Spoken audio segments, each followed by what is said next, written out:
I'm James Riswick, and that is the new third generation VW Tiguan. Now, the Tiguan has always been a compact SUV, but how compact? Well, that has differed. You see, the first Tiguan was kind of too small for America, but the interior was of a higher quality than most, and it was fun to drive.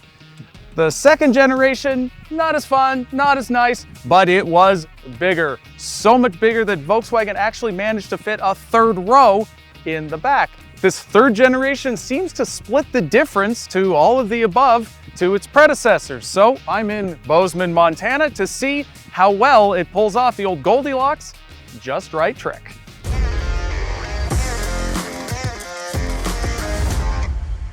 Let's talk about that size. Now, it's lost about 2 inches of overall length from the last Tiguan, but the wheelbase is the same. Everything is lost is actually behind the rear axle, and you can really tell looking at it right about here.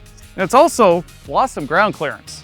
To address complaints that the last Tiguan took a step back in terms of interior quality, Volkswagen seems to have wanted to take a step forward this time around. You can now get this real wood trim, this lovely padded and stitched dash and center console, these quilted leather seats, and 30 color ambient lighting.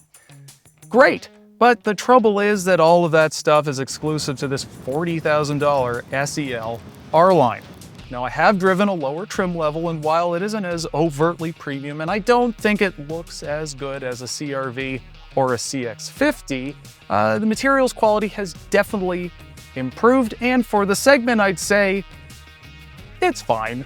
Every Tiguan also gets a new Volkswagen infotainment system, which is potentially worrying because the new VW infotainment system, yikes, has not been very good. It's actually been less useful than what was in the old Tiguan, but this has been updated.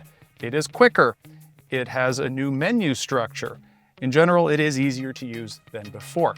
Lopping those 2 inches off the back did kill the old third row, but killing it also allowed Volkswagen to move this second row back. There's now 1.5 inches more legroom back here, which isn't as much still as a CR-V or a Tucson or some others in the segment, but this is still a really big back seat. I'm 6'3". This driver's seat is set for me, and my legs are not touching the seat in front of me.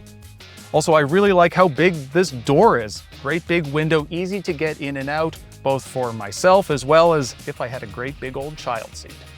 Now, lopping 2 inches off the back is usually bad news for cargo space, and while I don't have an official cargo number at this particular moment, in my expert opinion, yeah, it is definitely smaller than it was before, especially up here, up high. It is just less boxy now. Also, unlike a lot of the SUVs in the segment, there is no expandable dual-level cargo floor down here. So it's just smaller, just more hatchback-like than what you'll find elsewhere. In this one area, it might be a little too small again. So remember when I said the last generation Tiguan just wasn't fun or even that good to drive? Well, this one, yeah, definitely improved. It feels more buttoned down now. The steering in particular is way better. It doesn't have this weird elastic band numb feeling on center. Yeah, much better. In general, it kind of has a more European feel to it, again, which in my opinion is for the better. At the same time, ride comfort, still very comfortable. And this car has 20-inch wheels. The new Tiguan weighs 170 pounds less. It's also more powerful with its turbocharged 2-liter 4-cylinder engine going from 184 horsepower to 201. Now, not only does that make it one of the most powerful standard engines in the segment, but having a turbo engine and a higher displacement one at that makes this a very strong engine for the segment. Now, I would say its 8-speed automatic could be more responsive, but compared to the CVTs that are in a lot of its competitors, well, it's a lot better than those. Now, if this still isn't enough for you, well, there is going to be an even more powerful turbo engine available coming in 2026. As for fuel economy, it's now 28 miles per gallon combined with front-wheel drive and 25 miles per gallon with all-wheel drive. That's 1 to 2 miles per gallon better than before. But it's still about 2 to 5 miles per gallon worse than a lot of its competitors, and that's not even counting their hybrid options. And at this time, there is no hybrid Tiguan.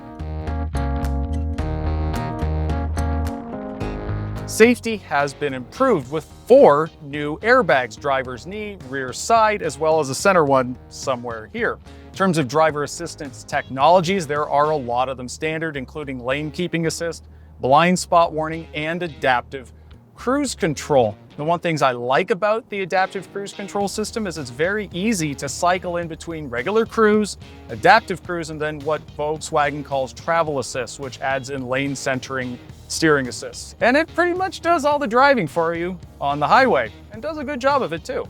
Ultimately, I think the new direction for this Tiguan is a smart one. Yeah, it doesn't have as much cargo space, so it is less family friendly, but sharper style, better driving experience, ultimately add up to a more distinctive compact SUV that's more likely to stand out from the crowd. Now, at the beginning of this video, I asked whether Volkswagen had struck that just right balance with this. I didn't know the answer then. Now I do. And yep, it did. But please, Volkswagen, enough with the touch sliders.